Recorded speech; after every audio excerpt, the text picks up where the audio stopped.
if he were to gain control, as he has done with another big information ecosystem, i.e. X, if he were to get more control over AI, I think there's a case to say he might have been the most powerful person to have ever lived. Because you've got to think about what AI and what AI might do. It could basically be, and that's why the rush on it is so speedy and there's so much investment going into it. It's going to be the new Google. It's going to be a huge part, it already is, of what we see when we search for things, of what we see online. And I was very struck by the comments of a guy called Graham Stewart, and he works for a company, senior guy at a company called Checkpoint, which you probably haven't heard of, but it was actually the company that came up with the original firewall back in 1993. So it's a player in this sort of thing.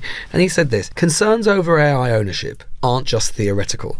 We're already seeing the consequences play out. AI is being weaponized in cyber warfare. The power to control one of the world's most advanced systems has massive security implications. It's about security. This is no different, and I think this is the key bit, this is no different from the long-running debate over newspaper ownership and editorial stance. But with AI, the influence is far less visible. Users may not realize how ownership shapes the information they receive, and many don't think about it because they simply want the tool to work. It's moving so fast, it's becoming part of daily life before people have the chance to question its influence. If AI is the new printing press, we need to ask, who is holding the pen? I'm not sure I want the person holding the pen to be Elon Musk or any individual who already has so much power. Yeah, I think it's so much bigger than that. It's not just a pen. And your Bond villain example was so perfect, except that in the Bond movies, Bond emerges triumphant. And I was talking to a friend who's very closely tied into the AI world,